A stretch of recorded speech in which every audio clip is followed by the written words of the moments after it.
Today we continue on with our NHL Offseason Review Series. We're now moving on to the teams in the Central Division, and we're looking at the Minnesota Wild. What moves have they made this offseason? Who went in? Who went out? Are they a better team, worse team, or how will they fare next season? We'll discuss that coming up next.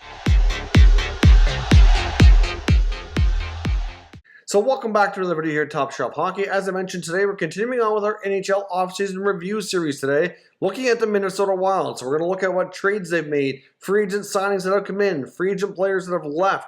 What is this team looking like compared to last season? And then we'll discuss if they have any unfinished business that we should expect from them heading into training camp. And of course, to give you my opinion on if I think the moves they've made have made them a better team, worse team, both the same, or how do they compare to last year. So first up, we're going to look at what were their objectives this offseason. What were they trying to accomplish? Well, first up, they were trying to build upon what I'd call a bit of a breakout surprise season. They really had a resurgence last year.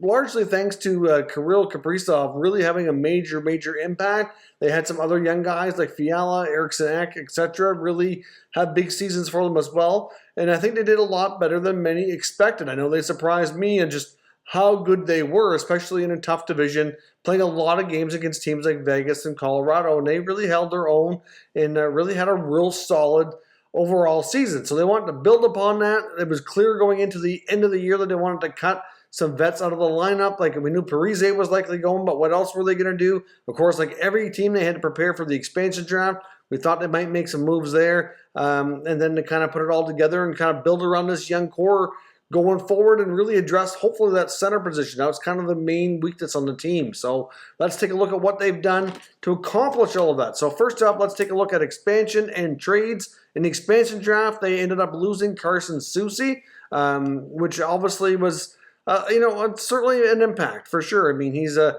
depth defenseman, but he can be a good physical player out there and certainly very capable of doing some decent NHL minutes. So that's certainly a loss. But heading into the expansion draft, we all thought we were going to see a Matt Dumba trade or a Matt Dumba claim and expansion by the Kraken, and neither of those ended up happening, largely because the Wild surprised us with two major buyouts in Zach Parise and Ryan Suter. Now, the Parise buyout wasn't all that shocking. We kind of seen that coming. But Ryan Suter as well, who was still playing at a higher level, much more capable of playing top 4 minutes as an NHL defenseman, we didn't see that coming at all. But Bill Guerin made it clear after he wanted to not only move on from both of those long-term contracts that were kind of anchoring the team and obviously having a major impact on the cap, but he really wanted to change the culture there too. So it was a complete cleansing, and kind of like him leaving his mark on the team, starting fresh, and that really created, some major, changes. Like getting rid of Suter through buyout made Dumba protected, exposed Soucy instead. Just we didn't see a Dumba trade. It really changed the dynamic of how they were going to handle that. And like I said, it really changed the team overall. It kind of shocked a lot of people.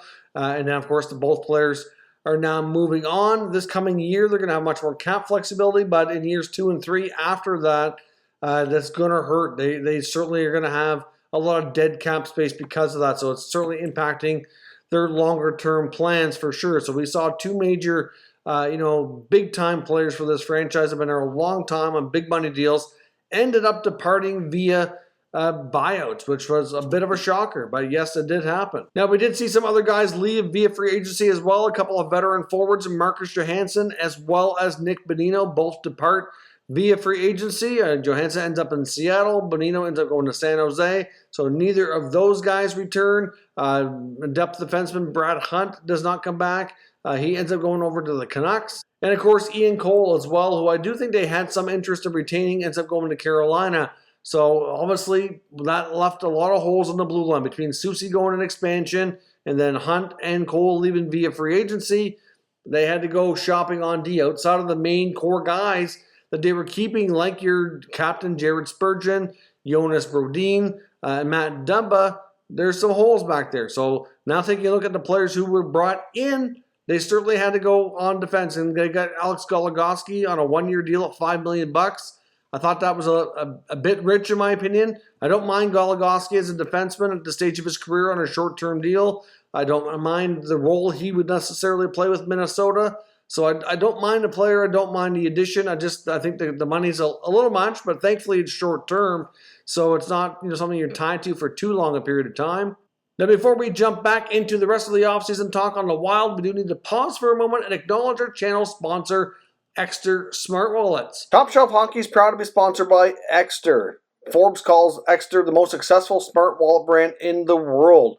They certainly have high quality products, high grade leather. You can put all your cards in your wallet with RFID protection, and you can track it worldwide. That's the best part. You don't have to worry about losing your wallet and not being able to track it down. They have a great selection of products to choose from here, a variety of colors and styles, something to surely help for everyone. As you can see in the demonstration here for the product I have, this is a beautiful packaging, high quality. When you open it up, you get a high quality wallet with lots of slots for your cards. You have yourself a money clip if you want to carry cash on you here as well. And certainly, as you can see, the quality is outstanding. And here you can see the switch where you can help open up your cards. You just one little click and boom, everything fans out right in front of you.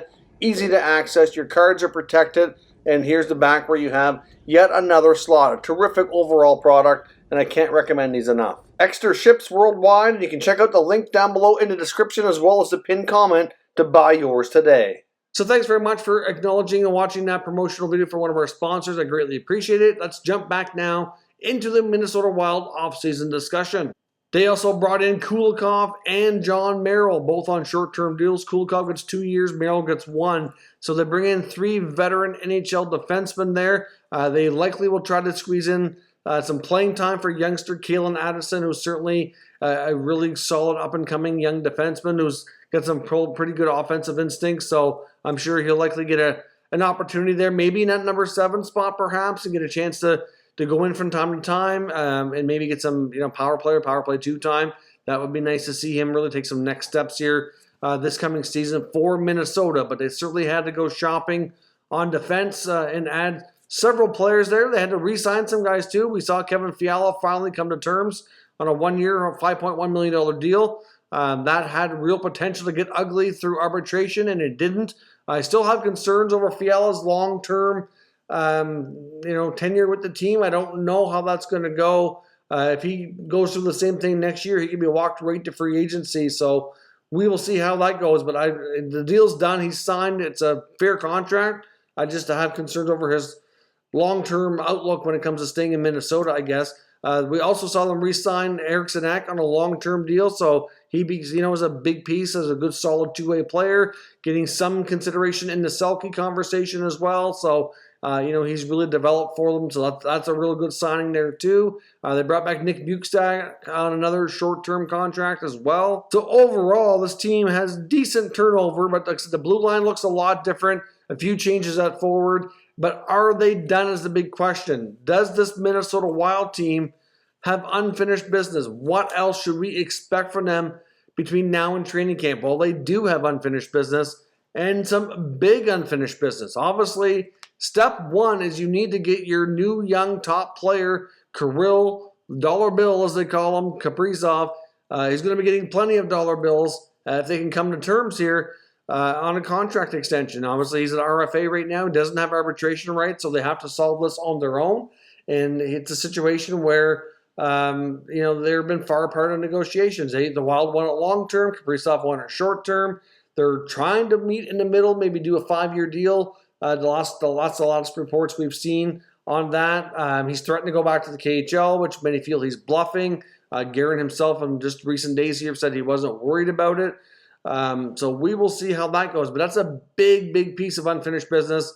And I would assume Guerin doesn't want to let it drag on too long. But as we get closer to training camp, if we're within like a week of camp starting and there's no deal yet, that's going to when the pressure is going to start turning it up a notch. And we'll see if they can get something figured out. And of course, another big one that we don't know yet is will Bill Guerin pull off a big trade and add a top center? Because that's still the area position of his team that has not really been addressed. They could try to bring in Marco Rossi, the young top prospect who they got in last year's draft. He could be due this year to make the team and maybe have an impact. And I'm sure they'd like to get him some NHL time. but they've been heavily rumored in the Jack Eichel trade conversations. They've been in and out. Obviously, they don't like the price right now, so we'll see if they jump back in. They at some points have been kind of considered a potential favorite landing spot. So obviously, Guerin is still working on that. And if it's not Eichel, could it be Christian Dvorak, or could it be maybe a Sean Monahan or another center iceman that's a proven point producer that they can obtain, because that's something that he made a top priority going into the season that they wanted to upgrade on, and they've yet to be able to do that. So over time, they have Rossi. He will likely develop into a pretty good top 6 center. At least it looks that way right now. But they'd like to get something sooner than later, because I think they really showed last year that they can get into contention faster if they can get that position sorted out. But until they do, it's going to be tough to really take that next step. They got to get these young players signed, see what they have left over, and see what else they can add. But I still expect a decent move out of Guerin in the Wild before training camp starts, as well as a potential major contract here for Kaprizov, and then that should wrap up their offseason. So we'll have to see what else they can finish up, but there's still deals to be done. Now, are they going to be a better team, a worse team, or both the same? And to be honest, that's a tough question to answer because of the unfinished business. A lot of teams we've talked about so far, the unfinished business hasn't really been too detrimental to determining how they're looking for next year. But if you have Kaprizov in or versus out, that is a very, very different hockey club with and without him. So therefore, if he signs, I think they're going to at least be the same, maybe slightly better, but not drastically. I think their younger core group of players will continue to take a step, but they haven't really made any, significant additions. The blue line's different. I don't know if we can really say it's better, but it's different. Goaltending is going to be the same, and the forward group is, largely the same. There's a few minor changes there, but nothing too crazy. So overall, I'm going to say about the same. But if Kaprizov is out and he ends up holding out past the opening night, or he does go to the KHL, which I do think is doubtful, but if he's not in the lineup, it doesn't matter what he's doing. If he's not signed and not playing, they are taking a step back for sure. That's my take on that. But that piece of unfinished business will largely determine that outcome, in my opinion. So let me know your thoughts on the Minnesota Wild's offseason. Do you like the moves they've done? Do you see them getting better with these deals that they've pulled off so far? And do you think they have another significant move left here before training camp rolls around? Let me know your thoughts down below in the comments. We'll discuss further. If you're new to this channel, make sure you stay tuned for the remainder of videos coming in this series, as well as all the latest NHL news, trade rumors, and more on all 32 NHL teams. Thank you for watching, and I will catch you next time.